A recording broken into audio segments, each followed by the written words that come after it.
Hello and welcome to Season 3, Episode 15 of Knick of Time. Now, this Eastern Conference Finals, Knicks are back in the Eastern Conference Finals, 2 for 2, 2 seasons in a row. Last season was against Indiana, and we all know how that went. This was kind of the Eastern Conference we all believed before the season, especially with Boston coming in with injuries, not knowing, and they exceeded expectations in my opinion, even though they had a failure of a season, not like discrediting that failure. Like, yes, it sucks. You lost 3-1. That's a fail. But they came in the season with no expectations. I mean, maybe some because still they're the Boston Celtics, but maybe expectations to maybe sneak in the playoffs. But they got a second seed. So through the whole entire season, like the start of the season, the offseason, ramping it up to the regular season, everybody thought Knicks versus Cavs. I think it was up there. Knicks, Cavs, maybe Pistons in there. Who really knew how the Pistons were going to play? So it was really Knicks, Cavs. Actually, definitely not Pistons because I remember not being like one seed high on the Pistons until like they got to one seed. Winner gets a chance to represent the East in the NBA Finals. Feels like the best team in the East matchup. Feels like it really is. These are two very, very good teams. New York Knicks, playoff run. One of the most dominant teams in the playoffs so far. 7 of 8 wins by double digits. Multiple 25-point blowouts. Controlled almost every game against the Hawks and Sixers. They were part of the games that they didn't lose in the playoffs were by 1. So the only games the Knicks have lost in the playoffs were by 1 point. Literally by 1 point. Playing their most complete basketball game. Playing the most complete basketball this season. Karl-Anthony Towns being the hub. Jalen Brunson playing a little bit more off ball, not crazily, but like more like you can see it. Like Knicks offense rolling, everybody's hitting shots, but also it's just the process is better for the Knicks. Actually, like using Karl-Anthony Towns as like a talented player. Like I feel like Karl-Anthony Towns is like a role player sometimes in the regular season where he needs to be used as he's Karl-Anthony Towns. Why they've looked so good. Elite wing defense. Mikal Bridges and OG Anunoby has been fantastic in their wins, and OG Anunoby has been fantastic in their losses as well. He welcomed back OG Anunoby. Great to have him back from the hamstring injury. A little bit of scare because of how the hamstring worked a few years ago when he tried to come back Game 7, couldn't. Brunson controlling pace. He does. He still controls the pace, not to like a super level. They can play off of Towns on the post, but at the end of the day, Brunson controls the pace for the New York Knicks. Hot shooting from Bridges, OG, and Towns. So far, Bridges has been fantastic. Mikal Bridges needs to keep that up, man. OG Anunoby needs to come back and do the same thing. He's been not perfectly, not 8 for 8 from 3, but needs to give at least 15, especially if he's playing a good defense or good to great, of course, great defense. Give me 15 to 17 points a night for OG Anunoby. Give me elite wing defense. Give me some good bailout, off the dribble moves, 1 or 2. I like that. Concern for New York. There's a concern for New York going in this Eastern Conference Finals. Some defensive numbers have been inflated by opponents just missing wide open threes. I do think that honestly the Hawks didn't shoot well, and I think the Knicks had a good reason for them not shoot. I think both the Hawks and the Sixers, they didn't shoot well for a reason. Obviously, the Knicks defense was great, but sometimes you're looking at it like a Tyrese Maxey wide open 3 clank. You know that stuff would go in usually. It's just Maxey wasn't feeling it. And B got a wide open 3, just doesn't have the legs anymore to hit it. So, yes, those shots could go in and it could be bad for the Knicks. But, I mean, they won by so much that it's like how many threes can they hit to make that, like, make that kind of come together from like a blowout to just hitting a few threes. I mean, that's my argument the other way on that point. Possible shooting regression. Yes, I think that's a possibility. Knicks have been hitting like amazing shot. Like OG Anunoby was 8 for 8 at some point. It was ridiculous. I don't think OG Anunoby will shoot 8 for 8. Mikal Bridges was playing. He couldn't play. He can do anything wrong when Knicks were winning. So I think that stuff will regress to the mean. I think Mikal Bridges can still be very good. He's really opened himself up. as an offensive player, but I think stuff will regress. I think Carly Towns feel like he hit every single shot from three. I don't think he will. I think he'll come down to the level of he'll maybe hit 4 out of 10 instead of like 6 out of 10. Something like that will happen. I have a feeling. But the Knicks offense, their whole process, I think, is going to stay as it is, which is unguardable. The way the Knicks process with Mike Brown is pretty unguardable. Cleveland Cavaliers playoff run opposite than New York. They needed 7 games to beat Toronto, needed 7 games to beat Detroit. Much more physical and stressful path. You could say they're battle tested, which I mean, yes, obviously Pistons were the 1 seed. Great job by them beating them. Comfortable and close games. Survived with Harden and with Donovan Mitchell. A lot of experience with that backcourt. Survived adversity multiple times. They're very fit. They're battle tested, and the Knicks probably aren't. But is it their fault? No, they dominated. Concerns, fatigue, inconsistency, slow starts have been a problem for Cleveland. Inconsistency, like you see that night they play against Detroit. I haven't seen that repeatedly. Like, especially from a play like Donovan Mitchell, he looked unguardable. And some nights he doesn't look like that, and it looks the complete opposite. So if you're Cleveland, you're going to have to be more consistent, especially against a team like New York that's going to consistently put pressure on you offensively and defensively, and will take advantage of you if you're not offensively crisp every single time. And I think they had that level that they can get to, especially with Harden and Mitchell, but they haven't shown that they can be consistently They can be consistent offensively and defensively. Jalen Brunson versus Donovan Mitchell is your matchup for the series. Probably determines a series. 2 elite playoff scorers, both dominant late game possessions. Brunson more methodical and physical. Mitchell, I mean, the times where he's explosive and athletic, I think it came in Game 7, man. That guy was just exploding down to the rim, and no one could stop him on Detroit. It was impressive. It was some impressive basketball. Mitchell can keep that up. Cash a shot in this series. But he's been, here and there. I mean, we want to look at his stats. I mean, I think Jalen Brunson's just the better player straight up. I just think that Jalen Brunson will hurt you in more ways than Mitchell will. 26 points last night, 18 points against Detroit. Like, 21, okay. 43, that's ridiculous. 35, 31. Actually, he's been pretty good, but 23. So, 22. He's had games where he's not been it. And same with Brunson. Brunson hasn't had greatest games either. The team has dominated as a whole. But I don't know. It's going to be who's the better player. And I think Jalen Brunson has always been the better player, so I'll bank on that. Interesting difference. Brunson controls the tempo. Mitchell changes game with scoring bursts. So have his scoring bursts. We saw that against Detroit in Game 7. He has some big-time bursts that he puts in. Knicks offense, Brunson, nearly impossible to fully stop. Elite footwork, strong isolation player, laden clock, consistently draws, help defenders. Well, puts a lot of stress on that defense, especially with the way the Knicks process has been working. You can't really get away with bringing help defense to Jalen Brunson. Cavs challenge, make him work defensively. I think that's been the challenge for every team. You got to make him work defensively. Force him into switches repeatedly. Put him into action if you're Cleveland. Try to get Mitchell on Brunson. Yes, Brunson may hold his own one possession, but it's the amount of work you're putting on him is going to come out and be good for you when Brunson's trying to dribble around 3 defenders on offense. Even though I think you can kind of be like, oh, well, Knicks' process lately have kind of taken that away. Knicks' process have been less on Brunson trying to dribble around 2 defenders and more on him off ball, which has, let him maybe put a little more effort on defense and then just play in the system of the Knicks and get his shots up where he doesn't have to run around 3 defenders. You can say that too.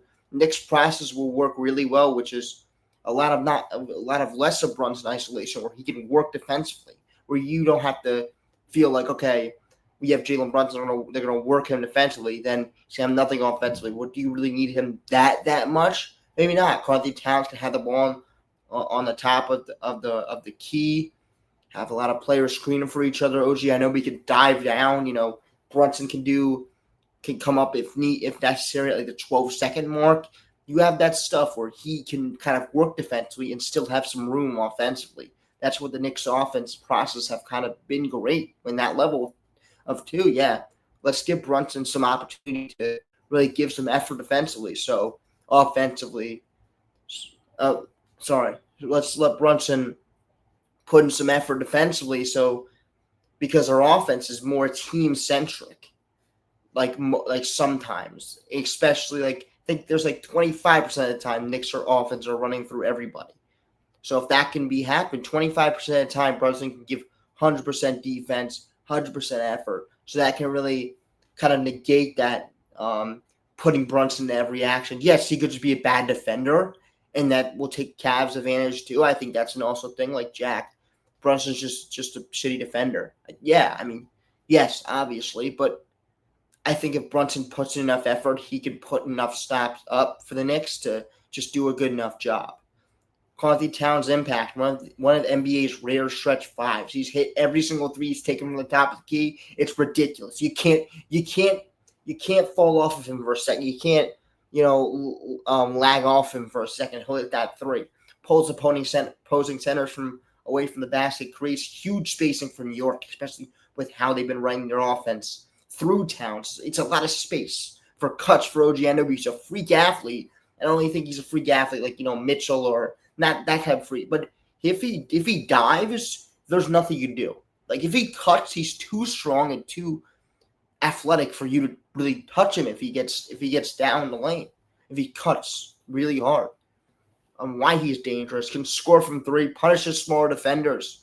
Great passing when doubled. He's been very good at that. Cavs strategy, attack him in space, put him in pick and roll, try to force him into foul trouble. Harden will do that a lot. Get Cat on him, try to get him into his dumb like step back threes or dumb like hooks, whatever Harden does. Like he gets fouled nowadays because the refs still love him. Cavs offensive advantages, pick and roll attack between Harden and Mitchell. Best offense creators Knicks have faced. Much easier matchup offensively than Detroit and Toronto. Why? With Brunson's a point of attack. Brunson's a weak point of attack defender. Towns struggles defending movement. Knicks vulnerable at rim despite strong defensive rating.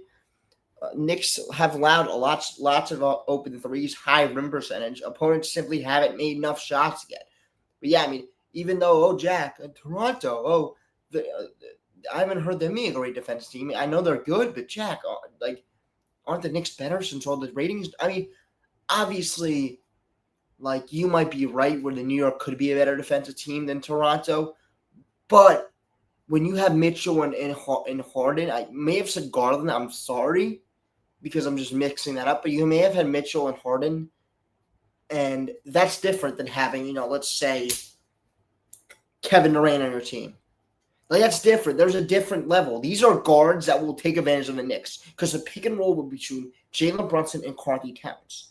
If that's the pick and roll, if that's the people you're bringing up in offense, then you have a pretty good option. I think it's about the personnel of the Knicks more than just a team defense. Like yes, they're probably a better team defensive team than Toronto, but as like you put Brunson and Towns on the floor, you have shots to go at them. Which is different than Toronto and Detroit, where maybe you only had Duncan Robinson to go at. I think it's just a difference between let's just go at this guy, especially because they're stars/superstars. They'll just go at the worst offender, and then they have Brunson and Towns they can go at. So that's kind of the different discrepancy between Toronto and New York, which could be like, okay, New York has a better defensive rating, but Toronto probably the better defensive team when you put in the fact that you have Harden and Mitchell. It's probably easier for them because they do a lot of their stuff when they're bringing up bad defenders. And Knicks have two of them, in Towns and Brunson. Jared Allen, Evan Mobley. Lob threat becomes important in the series. Harden has really opened their game up between Allen and Mobley. Need a guard like that in a long time. Garland did a good job in his years with the Cavs, but Harden has been a different type of player. Different type of experience level player, open the game up for Harden, for Allen and Mobley. It's been good. Mobley's been more aggressive this postseason. I can't hate. I've been a kind of a Mobley hater, I would say. Not a hater. I obviously like him. But he can attack mismatches, and Knicks may struggle with his versatility. He's hit some threes. He does a good job. Knicks wings, Mikal Bridges, massive turnaround after a slow playoff start. Secondary scorer Knicks desperately need, likely guarding Mitchell, which is huge. He has the Mitchell assignment. That's going to be big time. Can he continue elite shooting while carrying a huge defensive load? That's a big question we need to be asking because, yes, Mikal last series, he did guard Tyrese Maxey, but Tyrese Maxey's different than Mitchell. Tyrese Maxey just had a bad series. And yes, it could be, okay, Mikal just had a great defensive series, but I think it's a little, I would go 60-40. Maxey just had a bad series. He had a way passive series. He didn't play the way Tyrese Maxey should play. Not saying that Mikal didn't have good defense. He did, but it's more Mitchell will make you pay. Health matters a lot for OG Anunoby. Will he keep healthy? Gives Knicks a defensive versatility, important spacing piece offensively, can cut back door. I said this a lot about him. Rebounding battle, huge.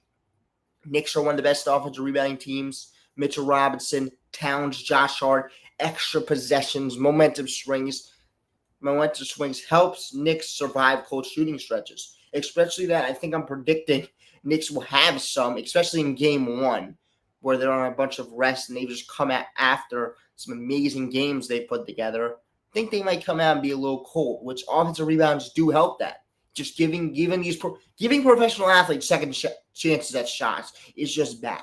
I know it's been my analogy for a long time, but just giving professional NBA players second shots is not good for the defensive team. It just straight up isn't good. These are professional athletes. They're not going to miss 2 times in a row.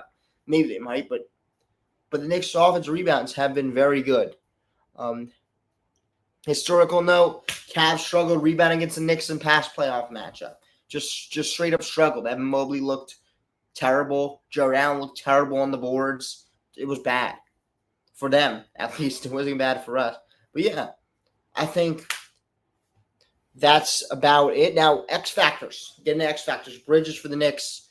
If he scores efficiently, Knicks will become incredibly balanced offensively. Harden completely changes their offensive ceiling, his pick and roll playmaking. If Harden plays terrible, Knicks will win because his pick and roll game is so effective that if he can't get off, that's going to be good for New York. Really good. Obviously it is, but prediction segment. Knicks argument. More complete and consistent. Better wing depth. Better defensive overall. Brunson proven closer. Versus Cavs argument. Better offensive matchup. Knicks defensive weaknesses exploitable. Mitchell, Harden, Cabo, hard to contain. More ways to generate offense. Now, my argument here is Knicks in 6, and I would say more 7 and 5, in my opinion.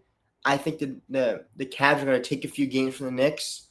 They're going to just Harden and Mitchell are going to be a lot for New York. That's my opinion, and they just or a different offensive team than the Knicks have played, which is it's not like the Knicks are going to lose because of that, but it's just different than what they have seen. I think it will be I think the Knicks will take 2 in the Garden to start, but I think it might get tricky once you go on the road. I think they will take 1 on the road. I think it'll be 3-1, and I think they'll come back to the Garden. Would they come back to the Garden? Yeah, 3-1 back at the Garden. I think they fail to close out there, and I think they go back into Cleveland and they take Game 6 on the road. Knicks win 4-2. That's my opinion, my thoughts. Hope to see your thoughts in the comments. Peace. Have a nice day and enjoy the hot weather. Let's go Knicks.